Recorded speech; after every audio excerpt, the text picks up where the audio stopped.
I'm Nikki Nightmare. And I'm Roberta Rigor Mortis, and this is Horrorland, but we're diverging and doing a review for Beauty and the Beast. That was a horrible face I just made. What'd you like? Everything. I thought the movie was beautiful. I thought they did a really good job. Costumes are amazing. I really love, like, old... Marie like, Antoinette, yeah. like that era. I really love those kind of costumes, like, and, like, makeup and all that. Like, I really like that aesthetic. So I really liked that part. I thought everyone looked so pretty. Mm-hmm. The sets were amazing. It was kind of neat to see her, because they, like, had her cottage in the village rather than on the outskirts of the village, which made it more appropriate. I loved the way that the castle looked, though. It was terrifying. There was, like, no, like, railings or banisters, and you could just fall to your death at any moment. In the tower. In the tower? Yeah. And I was like, she pushed her father at one point, and I actually jumped because I thought I was like, you just killed your father. Yeah, I thought the same thing. I'm like, oh no! I was like, this is a horror movie. Why am I jumping? Yeah. Because I'm like, you just murdered your father trying to save him. I like how diverse the film was, too. Yeah. I really liked that. The sound was pretty good. There were a few times where I was like, Like, they had, like, in the scene where the beast was fighting the wolves, I think. No, it was when Belle first meets the beast in the tower. Mm-hmm. They had his growl from the left of the theater when it should have been behind you. That just kind of struck me as odd. I didn't notice. I never noticed those issues, though. I don't know. Audio is always one of those things where I'm like, And I like that they had the songs from the Disney original movie. But you got new ones, But you got new ones, too. I was wondering if they were going to do Human again, which is in the extra features on the last DVD that they released. I think it was the 20th anniversary edition. Only Human Again, I think is the name of it. But you got different songs, and they weaved the old soundtrack into the new one. Because there are some, like, there's some, score that is new. Because I was watching the movie and I'm like, this is different. She's seen it way more than me. I've watched it like 1,004 times. I've watched Beauty and the Beast like this one has watched The Labyrinth. No. I noticed makeup issues. There was just CG in this movie, so there was nothing. I mean, I liked the way all the other characters looked, like Mrs. Potts and Lumière and Cogsworth. I almost called them Clocksworth. What is wrong with me?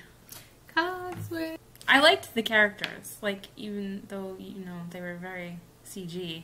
It didn't bother me for them. Like no. Cogsworth and Lumière and I loved Mrs. Potts. Yeah, she was pretty. Plumette? Plumette, thank you. I'm like, Plume, I know I'm saying it wrong. Because in the cartoon, she was like a French maid type duster. Yeah. And this one, she was like a white peacock. Yes, it was so pretty. And she, like, flew around. Yeah. Oh, it was so pretty.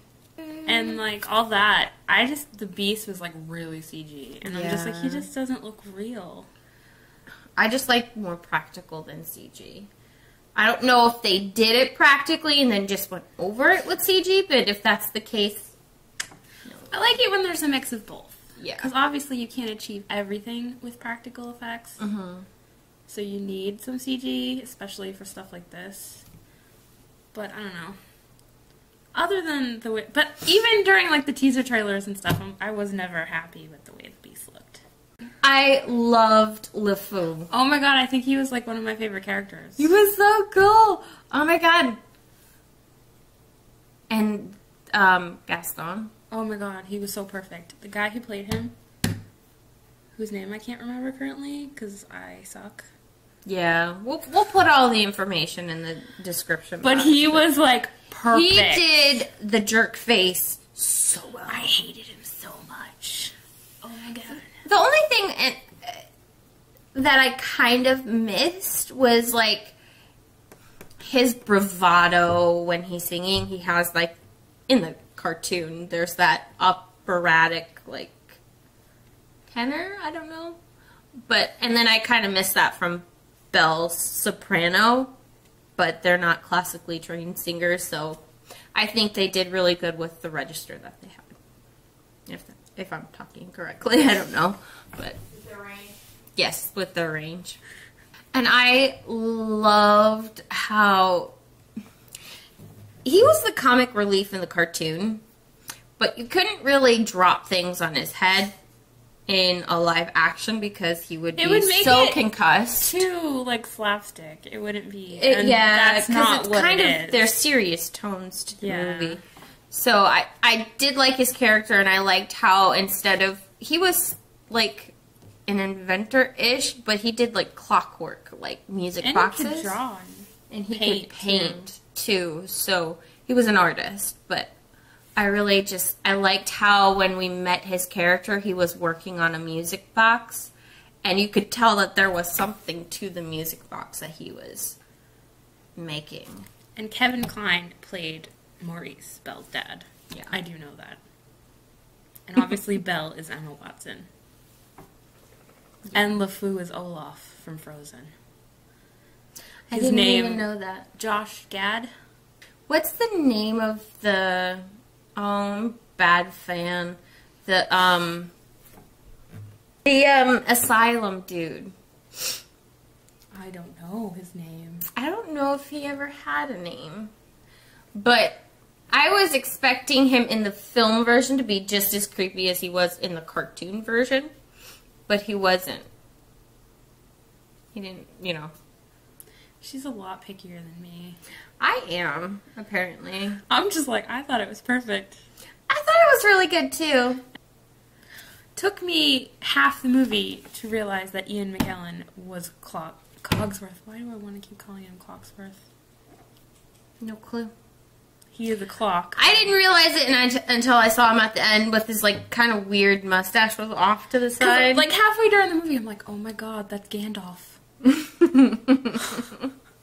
I didn't. I was just, like, watching the movie, like... Sorry. I didn't realize that Ewan McGregor was Lumière at all until he became until he went into his human form. Yeah. Like, I'm like, oh, hey. Because it didn't sound like him. Because he was the only person pretty much in the movie with a French accent. Yes, what was that about? I got confused. I'm like, why does Belle have a British accent?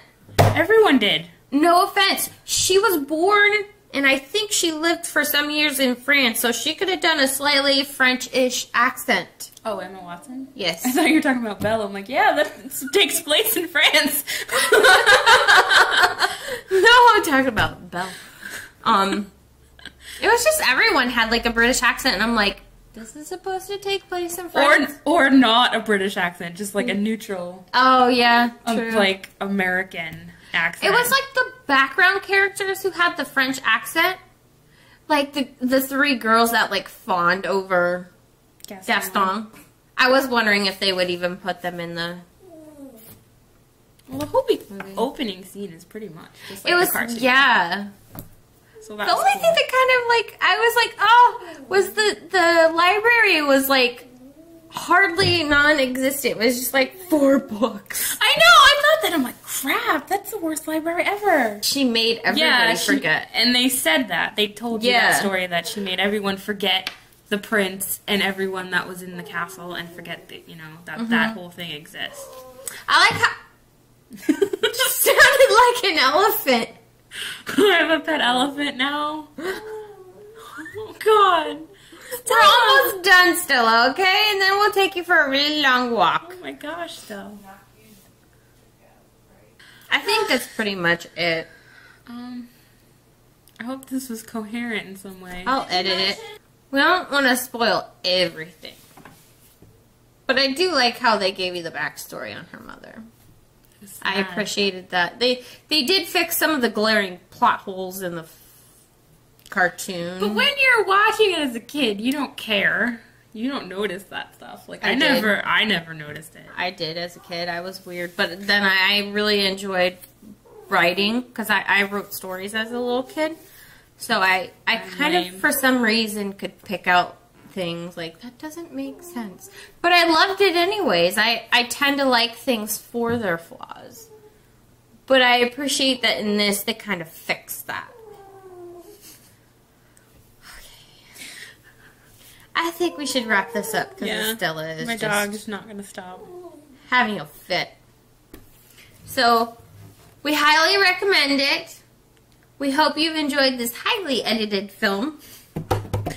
I know we haven't been reviewing horror movies lately, but you know, we have other interests too. Yes. We're diverging a bit. Get it? Yeah. Oh, no, I'm kidding. So if you like musicals and you like Beauty and the Beast, go see it. 2 thumbs up. 2 thumbs up. I give it 2 thumbs up. 2 thumbs up. 2 thumbs up. If you saw our Logan discussion, you will get the 2 thumbs up. I was slowly descending into madness on that one. I think that was one of our best videos. Yeah. That's our real personalities there. Because we're very silly. Very silly. But not today. No. That one was. Yeah. The poopy frog on the side. I don't know if you can hear her, but she's whining. Really badly. Yeah. Oh, so we're going to go.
Anything down. She was like, ah! She couldn't get purchased because the table's so slippery. Come here.